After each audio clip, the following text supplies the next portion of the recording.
जो long time तक होता है। एक्यूट तो अपन बोल रहे थे जो लेस देन 2 वीक तक था, ठीक है, ठीक है। और क्रोनिक किसको बोलेंगे कि क्रोनिक बोलेंगे जो एक्यूट इन्फ्लामेशन अगर लॉन्ग टाइम तक परसिस्ट रहे, ठीक है, तो उसको अपन क्या बोलते हैं, क्रोनिक इन्फ्लामेशन। या फिर जो मैक्रोफेजेस वगैरह है, जो फेगोसाइटिक सेल है, वो लॉन्ग टाइम तक इन्फ्लामेशन साइट के ऊपर मौजूद रहे, तो अगर वो वहाँ पर इन्फ्लामेशन करेगी, वहाँ पर टिश्यूज़ का डिस्ट्रक्शन करेगी, तो वहाँ पर क्या होगा, क्रोनिक इन्फ्लामेशन क्रिएट हो जाएगा। देखिए क्रोनिक इन्फ्लामेशन की definition, chronic inflammation is defined as prolonged process in which tissue destruction and inflammation occur in same time. क्या बोल रहा है ये कि जो क्रोनिक इन्फ्लामेशन है वो क्या होता है, एक तो प्रोलॉन्ग्ड प्रोसेस होती है, ठीक है, इसके अलावा इसमें टिश्यू डिस्ट्रक्शन भी होता है, ठीक है, क्योंकि अगर क्रोनिक इन्फ्लामेशन एक्यूट में तो क्या होगा, अगर टिश्यू डिस्ट्रक्शन हो रहा है तो वो अर्ली हील भी हो जाएगा, वो जल्दी हील हो जाएगा, जबकि क्रोनिक में वो हील नहीं होगा जल्दी। तो टिश्यू डिस्ट्रक्शन यानी टिश्यू डिस्ट्रक्शन ज़्यादा होंगे इसमें। इसके अलावा inflammation occur in the same time, यानी दोनों साथ में चलेंगे, इसमें इन्फ्लामेशन भी हो रहा है और टिश्यूज़ का डिस्ट्रक्शन भी साथ में हो रहा है, और ये प्रोलॉन्ग प्रोसेस होती है। इसके अलावा देखिए कि it is caused by one of the following veg, यानी कौन कौन से तरीके हैं कि इससे ये क्रोनिक इन्फ्लामेशन परसिस्ट रहता है। फॉलोइंग एन एक्यूट इन्फ्लामेशन, यानी जब एक्यूट इन्फ्लामेशन बना रहे, ठीक है। इसके अलावा recurrent attack of acute inflammation, या फिर जो एक्यूट इन्फ्लामेशन के बार बार में, रिकरेंट अटैक मतलब एक्यूट इन्फ्लामेशन अगर बार बार होता रहे पेशेंट के, ठीक है, इन्फ्लामेशन बार बार होता रहे, तो वो किस में चेंज हो सकता है, क्रोनिक इन्फ्लामेशन में। इसके अलावा परसिस्टेंस ऑफ माइक्रो ऑर्गेनिज्म, के माइक्रो ऑर्गेनिज्म जो इन्फ्लामेटरी साइट है, ठीक है, या फिर बॉडी के अंदर लॉन्ग टाइम तक मौजूद रहे। एग्जाम्पल ट्यूबरकल बेसिलाई, ये जो टीबी का जो बैक्टीरिया है वो ट्रिपोनेमा पेल्यूडम जो क्या करता है, सिफिलिस कोज करता है। तो ये जो बैक्टीरिया है अगर ये लॉन्ग टाइम तक, क्योंकि ये बैक्टीरिया क्या होते हैं इतनी जल्दी आसानी से क्या किल नहीं होते हैं, ठीक है, या अगर ये फेगोसाइटोस भी हो जाते हैं तो ये जो फेगोसाइटिक सेल है इनको आसानी से किल नहीं कर सकती, इसलिए ये बैक्टीरिया बॉडी के अंदर प्रेजेंट लॉन्ग टाइम तक प्रेजेंट रह सकते हैं, इसलिए क्रोनिक इन्फ्लामेशन कोज कर सकते हैं।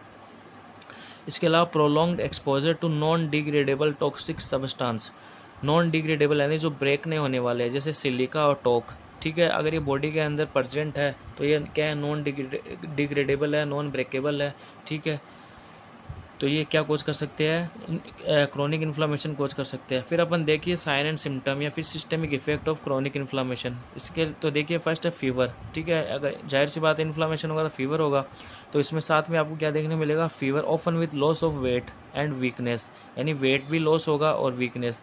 जब फीवर होता है, लॉस ऑफ वेट होता है, वीकनेस आती है, किसके साइन में आता है, वैसे ट्यूबरक्लोसिस के साइन में आता है कि जब किसी पेशेंट को टीबी होती है तो उसके फीवर भी होगा और वेट का भी लॉस होगा और वीकनेस भी उसको प्रेजेंट होगी, ठीक है। तो अपन बात कर रहे हैं ना क्रोनिक इन्फ्लामेशन की, जैसे परसिस्टेंस ऑफ माइक्रो ऑर्गेनिज्म, जैसे ट्यूबरकल बेसिलाई यानी टीबी की कंडीशन में, ठीक है। तो ये क्रोनिक इन्फ्लामेशन के अंदर साइन में अपन, सिम्टम में अपन क्या पढ़ सकते हैं, फीवर हो सकता है, loss of weight, weakness, anaemia हो सकता है पेशेंट के, ल्यूकोसाइटोसिस, ल्यूकोसाइटोसिस मतलब WBCs का लेवल क्या हो जाना, ज़्यादा हो जाना, क्योंकि इन्फ्लामेशन होगा तो WBCs का लेवल क्या हो जाता है, बढ़ जाता है ना।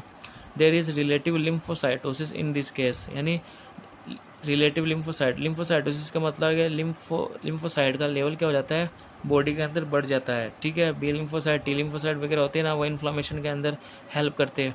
तो जो लिम्फोसाइटोसिस यानी लिम्फोसाइट का लेवल भी बढ़ जाता है, क्योंकि लिम्फोसाइट क्या है, ल्यूकोसाइट का ही तो टाइप है। इंक्रीज ESR, इथ्रोसाइट सेडिमेंटेशन रेट, ठीक है, मोस्टली एलिवेटेड इन इन्फ्लामेशन, के जब इन्फेक्शन एंड इन्फ्लामेशन कंडीशन होगी तो वहाँ पर ESR भी अपन को बढ़ी हुई मिलेगी।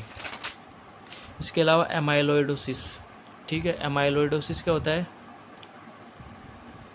देखिए deposition of fibrillar protein, it is term of group of disease, ठीक है, characterise by extra cellular deposition fibrillar proteinous substance called amyloid, यानी एमाइलोइडोसिस क्या होता है, एमाइलोइडोसिस के अंदर बताया कि जब डिपोजिशन ऑफ फिब्रिलर प्रोटीन के, ये जो फिब्रिलर प्रोटीन होती है, ठीक है, एक तरह की प्रोटीन होती है फिब्रिलर, ये फिब्रिलर प्रोटीन अगर इन्फ्लामेशन के साइट के ऊपर, यानी जहाँ पर जो इन्फ्लामेटरी साइट है अगर वहाँ पर इसका डिपोजिशन हो जाता है, ठीक है, फिब्रिलर प्रोटीन का, तो वो किसमें चेंज हो जाता है, एमाइलोइड में, जिसको अपन क्या बोलते हैं, एमाइलोइड। ये आपका एक टॉपिक भी आता है, वैसे एग्ज़ाम में पूछा नहीं जाता है, लेकिन आप लोगों को ध्यान रखना है। एमाइलोइडोसिस क्या होता है कि डिपोजिशन ऑफ फाइब्रिलर प्रोटीन, ठीक है। और ग्रुप ऑफ डिजीज होती है characterise by extra cellular deposition fibrillar protein. Fibrillar protein का जो एक्स्ट्रा सेलुलर डिपोजिशन है या फिर जो इन्फ्लामेटरी साइट है वहाँ पर क्या हो रहा है, डिपोजिशन हो रहा है, तो उसको अपन बोलते हैं एमाइलोइड, ठीक है स्टूडेंट्स। अब अपन बात करते हैं general feature of chronic inflammation के। क्रोनिक इन्फ्लामेशन के जनरल फीचर कौन कौन से हैं। तो general feature of chronic inflammation के अंदर फर्स्ट देखिए आप, फर्स्ट है mononuclear cell infiltration. Mononuclear cell infiltration यानी जब इन्फ्लामेशन होगा तो वहाँ पर क्या होगा कि जो इन्फ्लामेटरी सेल्स वगैरह है वो वहाँ पर इनफिल्ट्रेट होगी यानी पहुँचेगी, और वहाँ पर इन्फ्लामेशन के अंदर हेल्प करेगी, रोल प्ले करेगी। देखिए, chronic inflammatory lesions are infiltrated by mononuclear inflammatory cells like phagocytes and lymphoid cells, ठीक है। तो जो क्रोनिक इन्फ्लामेशन के अंदर जो सेल्स है, क्या नाम, रोल प्ले करती है इन्फ्लामेटरी सेल्स, वो कौन सी है, एक तो होती है फेगोसाइट और एक होती है इसके अलावा लिम्फोइड सेल्स। लिम्फोइड सेल्स में आपके वो होती है जैसे बी लिम्फोसाइट्स, टी लिम्फोसाइट्स वगैरह, ठीक है। ये क्या करती है, इनके अंदर क्रोनिक इन्फ्लामेटरी रेस्पॉन्स में हेल्प करती है, ठीक है। इनको अपन बोलते हैं mononuclear inflammatory cells like phagocytes, ठीक है। फेगोसाइट्स किसको बोलेंगे, जो एक्टिवेटेड मोनोसाइट होती है ना, मैक्रोफेजेस, वो क्या होती है, फेगोसाइट्स वगैरह से फेगोसाइट्स होती है। इसके अलावा लिम्फोसाइट्स है, B cell and T cells, ये क्या करती है, वहाँ पर इनफिल्ट्रेट यानी पहुँच जाती है और इन्फ्लामेशन के अंदर हेल्प करती है। तो phagocytes are represent by circulatory monocyte, ठीक है। मैंने आपको बताया कि फेगोसाइट कौन सी होती है, जो सर्कुलेटरी मोनोसाइट होती है ना, वो होती है टिश्यू मैक्रोफेजेज, ठीक है। अगर मोनोसाइट अगर एक्टिवेट हो जाती है आगे जाके, वो किस में चेंज हो जाती है, मैक्रो, यानी जब मोनोसाइट है वो टिश्यूज में चली जाती है तो वो क्या किस में चेंज हो जाती है, मैक्रोफेजेज में। इसके अलावा होता है एपिथेलॉइड सेल्स, ठीक है। ये एपिथेलॉइड सेल किसको बोलेंगे अपन, जब मैक्रोफेज एक्टिवेट हो जाती है वो कौन सी कहलाती है, एपिथेलॉइड सेल। यानी अगर मोनोसाइट एक्टिवेट होती है तो वो किस में चेंज हो जाती है, मैक्रोफेजेस में, और अगर मैक्रोफेज एक्टिवेट हो जाती है तो वो किस में चेंज हो जाती है, एपिथेलॉइड सेल्स में। इसके अलावा मल्टी न्यूक्लियर जाइंट सेल, इसके अलावा और कौन सी सेल हो सकती है, मल्टी न्यूक्लियर जाइंट सेल, जिसमें ज़्यादा न्यूक्लियस की मात्रा ज़्यादा होती है। जाइंट मतलब जो बड़ी सेल होती है ना,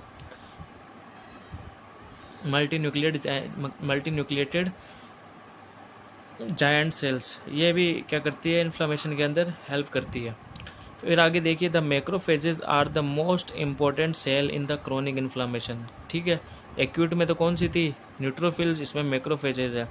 the blood monocyte are reaching the extra vascular space transform into tissue macrophages. मैंने आपको बताया कि जो मोनोसाइट है वो अगर एक्स्ट्रा वेस्कुलर स्पेस मतलब यानी ब्लड वेसल्स के अलावा जो स्पेस होता है, जैसे इंटरस्टिशियम स्पेस है, ठीक है, उसके नीचे इंट्रासेलुलर स्पेस होता है, तो अगर वो सेल्स की तरफ जाने लगती है, ठीक है, जब इन्फ्लामेशन हो रहा है, तो अगर वहाँ पर जो मोनोसाइट है वो ब्लड वेसल से अगर कहाँ चली जाए, एक्स्ट्रा वेस्कुलर स्पेस यानी इंटरस्टिशियम स्पेस में चली जाए, और वो किस में चेंज हो जाएगी बाद में, टिश्यू मैक्रोफेजेस में चेंज हो जाती है। Besides the role of macrophages into phagocytosis, यानी मैक्रोफेजेस का फेगोसाइटोसिस के रोल के अलावा, ठीक है, दे में activated in response to stimuli such as cytokines and bacterial endotoxins. यानी फेगोसाइटोसिस रोल के अलावा, यानी फेगोसाइटोसिस का रोल करती है, इसके अलावा ये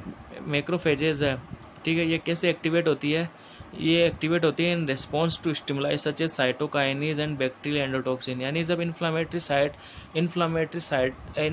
साइट के ऊपर जब क्या होता है, इन्फ्लामेटरी रिएक्शंस वगैरह होती है, तो वहाँ पर जो मैक्रोफेजेस है, ठीक है, या फिर जो टिश्यूज़ वगैरह है, तो वहाँ पर ये मैक्रोफेजेस ये क्या करती है, ये मैक्रोफेज एक्टिवेट हो जाती है। क्यों एक्टिवेट हो जाती है, क्योंकि वहाँ पर केमिकल सबस्टांस रिलीज होते हैं, जैसे साइटोकाइनीज एंड बैक्टीरियल एंडोटॉक्सिन। ये बैक्टीरियल एंडोटॉक्सिन या फिर जो साइटोकाइनीज वगैरह है, वैसे साइटोकाइनीज है, ये क्या नाम है, ये मैक्रोफेजेज ही रिलीज़ करती है इनको, ठीक है। जो मैक्रोफेजेज है, फेगोसाइटिक सेल है, यही इनको क्या करती है, वैसे मैक्रोफेजेज ही साइटोकाइनिन्स का रिलीज़ करवाती है। तो जो साइटोकाइनिन्स वगैरह जो मैक्रोफेजेज से रिलीज़ होता है, या फिर जो बैक्टीरियल एंडोटॉक्सिन है जो बैक्टीरिया से रिलीज़ हो रहा है, ये क्या करते हैं, उस मैक्रोफेजेस को भी एक्टिवेट कर सकती है। ठीक है, समझ गए ना स्टूडेंट। यानी फेगोसाइटोसिस के अलावा क्या क्या हो सकता है, ये जो साइटोकाइनीज है और बैक्टीरियल एंडोक्सिन है, ये भी इनको क्या कर सकते हैं, मैक्रोफेजेस को एक्टिवेट कर सकते हैं। फिर देखिए, on activation the macrophages release several biological active substance. यानी जब मैक्रोफेजेस एक्टिव हो जाती है ना, तब ये बहुत सारे क्या कर सकती है, बहुत सारे बायोलॉजिकल एक्टिव सब्सटेंस रिलीज करती है। यानी जो केमिकल सब्सटेंस है ये रिलीज करती है। कौन कौन से हो सकते हैं वो, एसिड एंड न्यूट्रल प्रोटीएज। ठीक है, प्रोटीएज, एसिड और न्यूट्रल प्रोटीएज, जैसे प्रोटीएज है, कोलिजिनेज है, ठीक है, और बीटालाइसिन वगैरह है। ये क्या वहाँ पर से क्या हो सकते हैं, एक्टिवेट जैसे सिक्रीट हो सकते हैं। ठीक है, तो जो मैक्रोफेजेज है वो इससे ही एक्टिवेट होगी, तो वो क्या रिलीज़ करवाएगी, एसिड एंड न्यूट्रल प्रोटीएज। ठीक है, ये प्रोटीएज क्या करते हैं, वहाँ पर जो सेल्स का डिस्ट्रक्शन वगैरह करती है। ठीक है, या फिर जो प्रोटीन्स है, जो बैक्टीरिया की प्रोटीन्स है, उनको तोड़ने का काम करते हैं ये। इसके अलावा ऑटो डिराइव्ड फ्री रेडिकल्स। ठीक है, ऑटो डिराइव्ड फ्री रेडिकल्स, यानी जो फ्री ऑक्सीजन मॉलिक्यूल्स होते हैं ना, उनको भी क्या करती है, ये रिलीज़ करवा देती है उस साइड से, ताकि ये जो ऑटो डिराइव्ड फ्री रेडिकल्स है, ये भी क्या करते हैं, जो इन्फ्लामेटरी रिएक्शंस है वहाँ पर हेल्प करती है ये भी। ठीक है, बैक्टीरिया को किल करने के अंदर। इसके अलावा these product bring about tissue destruction. ठीक है, ये क्या करते हैं, टिश्यू डिस्ट्रक्शन काम करते हैं, क्योंकि एंजाइम ही तो है, क्योंकि ये जो मैक्रोफेजेज है जैसे एक्टिवेट होगी तो एंजाइम्स का रिलीज़ करवाएगी। ठीक है, जैसे प्रोटीएज वगैरह या फिर ऑटो डिराइव्ड फ्री रेडिकल्स, ये क्या करते हैं, टिश्यू डिस्ट्रक्शन करते हैं। इसके और टिश्यू डिस्ट्रक्शन होगा, फिर साथ साथ में वहाँ पर क्या होगा, नियोवेस्कुलराइजेशन मतलब होता है कि न्यू ब्लड वेसल्स का फॉर्मेशन वगैरह होना स्टार्ट हो जाता है वहाँ पर। एंड वो किस में चेंज हो जाते हैं बाद में, फाइब्रोसिस। यानी किस में हील होने लगते हैं, वो जो फाइब्रस मेम्ब्रेन होती है ना, उसमें हील होने लगते हैं फिर बाद में वो। ठीक है, यानी क्रोनिक इन्फ्लामेशन में इन्फ्लामेशन और जो टिश्यू डिस्ट्रक्शन है वो साथ में चलता है, मैंने आपको डेफिनेशन बताया था। तो यहाँ पर क्या होता है, टिश्यू डिस्ट्रक्शन भी होगा और नियोवेस्कुलराइजेशन यानी हीलिंग भी होगी वहाँ पर। ठीक है, नए ब्लड वेसल्स हैं, नए टिश्यूज़ वगैरह फॉर्मेशन होंगे, और साथ में फाइब्रोसिस का फॉर्मेशन और फाइब्रिन लाइक मटेरियल है वहाँ पर डिपोजिशन होगा। ठीक है, तो फाइब्रोसिस का भी वहाँ पर फाइब्रिन लाइक मटेरियल का भी डिपोजिशन होगा वहाँ पर। फिर अपन बात करते हैं सेकंड, टिश्यू डिस्ट्रक्शन और नेक्रोसिस। ठीक है, ये टिश्यू डिस्ट्रक्शन एंड और necrosis are central feature of most form of chronic inflammation. यानी जो क्रोनिक इन्फ्लामेशन होता है उसके अंदर टिश्यू डिस्ट्रक्शन और नेक्रोसिस है, ये इसका सेंट्रल फीचर होते हैं। ठीक है, this is due to the activated macrophages. ठीक है, मैंने आपको बताया था मैक्रोफेजेस एक्टिव होती है तो वो एंजाइम्स वगैरह रिलीज़ करवाती है, एसिड न्यूट्रल, तो वो क्या करते हैं, टिश्यू डिस्ट्रक्शन वगैरह करते हैं। Which release a variety of active substance, example जैसे protease, elastase, collagenase, lipase and auto free radicals. तो ये क्या करते हैं, टिश्यू डिस्ट्रक्शन और नेक्रोसिस का काम करते हैं। फिर अब proliferative changes, as a result of tissue destruction और necrosis, proliferation of small blood vessels. ठीक है, तो ब्लड वेसल्स से जो प्रोलिफरेशन होता है, क्या होने लगता है, फॉर्मेशन होने लगता है, जैसे मैंने आपको बताया था नियोवेस्कुलराइजेशन। ठीक है, तो नियोवेस्कुलराइजेशन होने लगेगा, proliferation of small blood vessels and fibroblast is stimulated. और फाइब्रोब्लास्ट क्या होगी, ठीक है, जो ब्लड के अंदर अपनी सेल्स होती है फाइब्रोब्लास्ट क्या होती है, स्टिमुलेट होती है, resulting in formation of inflammatory granulation tissue. ठीक है, तो फाइब्रोब्लास्ट भी रिलीज होगी और उससे क्या होगा, resulting in formation of inflammatory granulation tissue. तो वहाँ पर ग्रेनुलेशन टिश्यू का फॉर्मेशन स्टार्ट हो जाएगा। ठीक है, फिर इवेंचुअली हीलिंग बाय फाइब्रोसिस, और उसके साथ में क्या होगा, ये जो फाइब्रोब्लास्ट है वो क्या कर देगी, हीलिंग करवाएगी। इसके कैसे करवाएगी, फाइब्रोसिस करके। ठीक है, फाइब्रिन लाइक मटेरियल का डिपोजिशन कर देगी। ठीक है, वहाँ पर हीलिंग बाय फाइब्रोसिस। ठीक है, इसके अलावा कोलेजन लेइंग टेक प्लेस, और वहाँ पर कोलेजन जो टिश्यूज़ होते हैं उनका भी क्या होगा, साथ साथ में फॉर्मेशन होगा। ठीक है, वो भी वहाँ पर एक लेयर बना लेंगे। ठीक है, ये कब होगा, जब फाइब्रोब्लास्ट एक्टिव होगी तब। फिर अपन बात करते हैं टाइप्स ऑफ क्रोनिक इन्फ्लामेशन कि क्रोनिक इन्फ्लामेशन के टाइप कौन कौन से हैं। बेसिकली इसके दो टाइप है, स्पेसिफिक और नॉन स्पेसिफिक। ठीक है, अब अपन बात करते हैं नॉन स्पेसिफिक। ठीक है, नॉन स्पेसिफिक होता है जिसमें कोई टिश्यूज़ का रेस्पॉन्स नहीं होता है। ठीक है, जबकि स्पेसिफिक में टिश्यूज़ का रेस्पॉन्स होता है। कि नॉन स्पेसिफिक क्रोनिक इन्फ्लामेशन क्या होता है कि when the irritant substance produce a non specific chronic inflammatory reactions with formation of granulation tissue and healing by fibrosis. यानी क्रोनिक नॉन स्पेसिफिक में क्या होगा कि जब भी कोई इरिटेंट सबस्टांस या पैथोजेंस वगैरह है या फिर जो कुछ भी ट्रॉमा क्रोज करने वाले सबस्टांस हो सकते हैं, ठीक है, वो क्या करते हैं, इन्फ्लामेटरी रिएक्शन कोज करेंगे, और इन्फ्लामेटरी रिएक्शन कोज करेंगे तो वहाँ पर टिश्यू डिस्ट्रक्शन होगा और साथ साथ में वहाँ पर प्रोलिफरेशन भी होगा और साथ साथ में हीलिंग भी होगी। तो ये इसमें देखने मिलेगा अपन को क्रोनिक ऑस्टियोमाइलाइटिस में। इसके अलावा ये अपन को देखने मिलता है क्रोनिक अल्सर में। ठीक है, समझ गए स्टूडेंट्स। तो जो क्रोनिक नॉन स्पेसिफिक होता है वो उसमें इन्फ्लामेटरी रिएक्शन वगैरह होती है। जब भी कोई इरिटेंट सबस्टांस बॉडी के अंदर प्रोड्यूस होता है तो इन्फ्लामेटरी रिएक्शन कोज करता है तब, तो वहाँ पर क्या होता है, ग्रेनुलेशन टिश्यू का फॉर्मेशन होगा और साथ साथ में हीलिंग किसके साथ होगी, फाइब्रोसिस के साथ में। यानी इसमें कोई टिश्यूज़ का स्पेसिफिक रोल नहीं होता इसमें।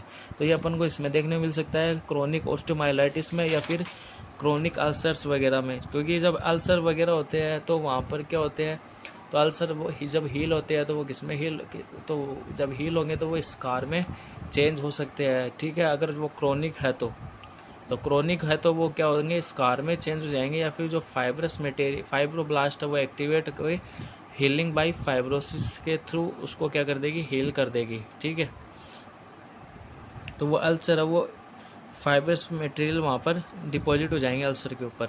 फिर अपन बात कर रहे हैं स्पेसिफिक की। स्पेसिफिक में क्या होता है कि when the injurious agent cause a characteristic histological tissue response. यानी जब कोई इंजूरियस एजेंट है या फिर जो इरिटेंट एजेंट है वो अगर बॉडी के अंदर एंटर करता है, इन्फ्लामेटरी रिएक्शन कोज करता है, तो वहाँ पर क्या होगा, हिस्टोलॉजिकल टिश्यू रेस्पॉन्स। यानी जब हिस्टोलॉजी यानी अगर टिश्यू खुद रेस्पॉन्स करता है, ठीक है, तो वो किस में आता है, स्पेसिफिक क्रोनिक इन्फ्लामेशन। जैसे टीबी, ट्यूबरकुलोसिस में, लेप्रोसी में और सिफिलिस में।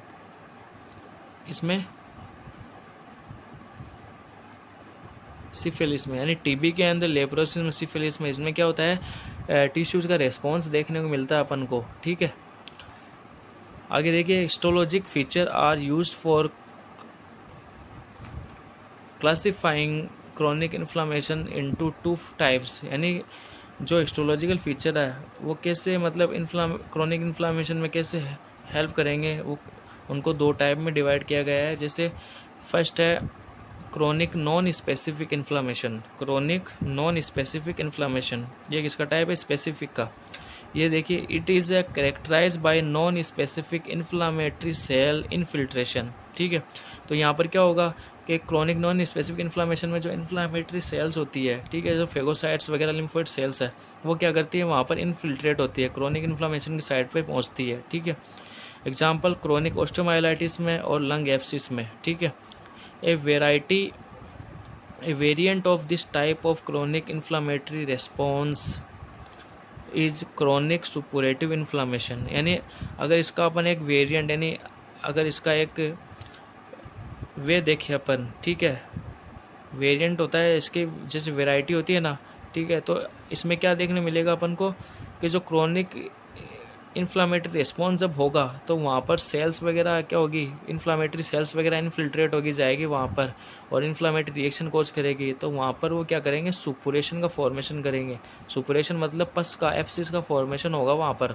ठीक है, suppurative inflammatory in which infiltration by polymorphs monocyte and abscess formation. ठीक है, मैंने आपको बता रखा है कि जब भी इन्फ्लामेटरी रिएक्शन होती है तो वहाँ पर इन्फ्लामेटरी जो सेल्स होती है, फेगोसाइट्स, मैक्रोफेजेस वगैरह या फिर न्यूट्रोफिल्स एक्यूट इन्फ्लामेशन में, ये क्या करती है, वहाँ पर पहुँच जाती है और फिर इन्फ्लामेटरी सेल्स इन्फ्लामेशन में रोल प्ले करती है और फिर वहाँ पर किसका फॉर्मेशन होता है, सुपुरेशन का, पस का फॉर्मेशन वगैरह होना स्टार्ट हो जाता है। ठीक है, और उसका, और वहाँ पर इससे क्या हो जाता है, पस का फॉर्मेशन या फिर एब्सिस का फॉर्मेशन स्टार्ट हो जाता है। फिर बात करते हैं chronic granulomatous inflammation. Second, chronic granulomatous inflammation क्या होता है, कि it is the characterise by the formation of granulomas which is characterized by the presence of activated macrophages called epithelial cells, lymphoid cells, multinucleated giant cells, necrosis and fibrosis। यानी जो chronic granulomatous inflammation क्या होता है कि वहाँ पर किसका granuloma का फॉर्मेशन होता है। ग्रेनुलोमा मैंने आपको बताया हुआ है कि ग्रेनुलोमा क्या होता है, एक तरह का ये कलेक्शन ऑफ इम्यून सेल्स होता है। इम्यून सेल्स का कलेक्शन है, जो फेगोसाइट्स वगैरह जो मैक्रोफेज सेल्स होती है ना इन्फ्लामेटरी साइट के जाकर वहाँ पर कलेक्ट हो जाती है, ठीक है, और क्या बना लेती है, ग्रेनुलोमास बना लेती है। तो वो ग्रेनुलोमा जो बन रहा है वो किससे बन रहा है, which is characterise by the presence of activated macrophages, जिसको अपन क्या बोलते हैं, एपिथेलियोइड सेल्स। इसके अलावा लिम्फोइड सेल्स यानी टी सेल्स, बी सेल्स, इसके अलावा मल्टीन्यूक्लियेट जायंट सेल्स है और मैक्रोसिस और फाइब्रोसिस है, ठीक है। तो ये सारी चीज़ें हैं, ये क्या बनाएंगी, ग्रेनुलोमास बनाएंगी, इसलिए अपन इसको बोलते हैं ग्रेनुलोमेटस इन्फ्लामेशन, ग्रेनुलोमा, ठीक है। फिर अपन बात करते हैं, इस टाइप हो गए। अब अपन बात करते हैं कि जो मैक्रोफेजेस है उसका क्रोनिक इन्फ्लामेशन में क्या रोल प्ले करती है वो, ठीक है, क्या रोल प्ले करती है, उसका क्या रोल है क्रोनिक इन्फ्लामेशन के अंदर। देखिए कि macrophage in the predominant cell of chronic inflammatory response, जो मैक्रोफेज होती है वो क्रोनिक इन्फ्लामेटरी सेल होती है, फिर अपन बोलते हैं प्रीडोमिनेंट सेल, मेन सेल होती है क्रोनिक इन्फ्लामेटरी रिस्पॉन्स की, ठीक है। जैसे एक्यूट इन्फ्लामेशन में होती है न्यूट्रोफिल्स, इसमें होती है macrophage. It belongs to mononuclear phagocyte system, ठीक है। जो मोनोन्यूक्लियर फेगोसाइट सिस्टम होता है ना, या फिर अपन इसको ऐसे बोल सकते हैं मोनोन्यूक्लियर इन्फ्लामेटरी सेल्स, ये इसकी सेल होती है ये। It is derived from bone marrow, ये कहाँ से मिलती है, कहाँ से आती है, इसका उत्पत्ति कहाँ से हुई थी, बोन मेरो से होती है। जाहिर सी बात है, सारी सेल्स है, ब्लड सेल्स है, वो कहाँ से मिलेगी, बोन मेरो से बनेगी, एज मोनोब्लास्ट, ठीक है। जब ये बनती है शुरुआत में, ये कौन से फॉर्म में होती है, मोनोब्लास्ट के फॉर्म में होती है ये। डिफ्रेंशिएट इनटू प्रोमोनोसाइट, फिर वह किसमें डिफ्रेंशिएट हो जाती है, प्रोमोनोसाइट, एंड बाद में किसमें चेंज हो जाती है, मैच्योर मोनोसाइट। यानी शुरुआत में तो जो स्टेम सेल है अपनी बोन मेरो के अंदर, वो क्या करती है, मोनोब्लास्ट का फॉर्मेशन करती है, फिर वो किसमें चेंज हो जाती है, प्रोमोनोसाइट, फिर प्रोमोनोसाइट किसमें चेंज हो जाती है, मोनोसाइट में। The monocyte is seen circulating in peripheral blood, ठीक है। जो मोनोसाइट है वो कहाँ, जैसे वो एक्टिवेट हो गई है तो इन्फ्लामेटरी साइट में, तो वो मोस्टली कहाँ पर अपन को सर्कुलेट कहाँ पर मिलती है अपन को, पेरिफेरल ब्लड के अंदर। क्योंकि मैंने आपको बताया था कि मैंने आपको एक एक्सियल फ्लो बताया था, ठीक है, कि जब नॉर्मली डब्ल्यूबीसी सेंटर में होती है और आरबीसी प्लेटलेट कहाँ होती है, पेरीफेरी। लेकिन जब इन्फ्लामेशन की रिएक्शन होती है तब क्या होता है कि डब्ल्यूबीसी कहाँ जाती है, पेरीफेरी रीजन में, और आरबीसी कहाँ जाती है, आरबीसी प्लेटलेट कहाँ जाती है, सेंटर में। तो वही है कि जो मोनोसाइट है, ठीक है, ये मोनोसाइट है, डब्ल्यूबीसी का तो टाइप है, मोनोसाइट है, ये क्या करती है, सर्कुलेटिंग इन पेरीफेरल ब्लड। इन्फ्लामेटरी जब रिएक्शन होती है तो पेरीफेरल ब्लड में सर्कुलेट हो जाती है। When the monocyte is activated, जब ये एक्टिवेट हो जाती है तो किस में चेंज हो जाती है, मैक्रोफेजेस में, ठीक है। The macrophage appear larger with excessive abundant cytoplasm, इसमें एक्सेसिव साइटोप्लाज्म ज़्यादा होता है और लार्जर होती है ये, ठीक है। इसी वजह से लार्जर होती है क्योंकि इसमें साइटोप्लाज्म ज़्यादा होता है। With many organelles mostly lysosomal enzymes, ठीक है, लाइसोसोमल एंजाइम मोस्टली होता है इसमें। The metabolic status is very active, और इसका मेटाबॉलिक स्टेटस है वो क्या होता है, बहुत ज़्यादा एक्टिव होता है, ठीक है, मैक्रोफेजेस का न्यूट्रोफिल्स की तुलना में। The macrophages are capable of secretory wide range of chemical mediator like protease, free O2 radicals, arachidonic acid, growth factor कौन से, interferon gamma, TNF alpha and cytokines. तो ये सारे कौन रिलीज करते हैं, मैक्रोफेजेस। देखिए, the macrophages accumulate in the site of chronic inflammation, ठीक है, due to continuous recruitment from circulation. जो मैक्रोफेजेस है वो इन्फ्लामेटरी साइट पे क्या हो जाती है, वहाँ पर एक्यूमुलेट हो जाती है। क्यों होती है, क्योंकि जब इन्फ्लामेटरी रिएक्शन होता है तो सर्कुलेशन से वो कहाँ पर जाती रहती है, इन्फिल्ट्रेट होती रहती है, इन्फ्लामेटरी साइट पर जाती रहती है। इसके अलावा लोकल प्रोलिफरेशन, यानी लोकल प्रोलिफरेशन मतलब जहाँ पर इन्फ्लामेटरी साइट है वहाँ पर वो क्या होने लगती है, वहाँ पर वो जो मोनोसाइट है, ठीक है, वो जब टिश्यू में जाती है तो किस में चेंज हो जाती है, मैक्रोफेजेज में। तो लोकल प्रोलिफरेशन का मतलब होता है कि जो मोनोसाइट है वो सर्कुलेशन से अगर सेल की तरफ जा रही है तो वो मैक्रोफेजेज में कन्वर्ट हो जाती है, जिसको अपन क्या बोलते हैं, लोकल प्रोलिफरेशन।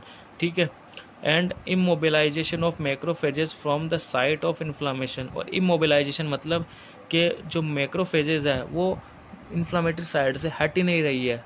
ठीक है, अगर वो हट ही नहीं रही है तो वो इन्फ्लामेशन है वो किस में चेंज हो सकता है, वो एक्यूट, वो क्रोनिक में चेंज हो सकता है। क्योंकि मैंने आपको बताया था कि जो इन्फ्लामेटरी सेल्स अगर लॉन्ग टाइम तक परसिस्ट रहे तो वो किस में चेंज हो सकती है, क्रोनिक इन्फ्लामेशन में चेंज हो सकती है। ठीक है,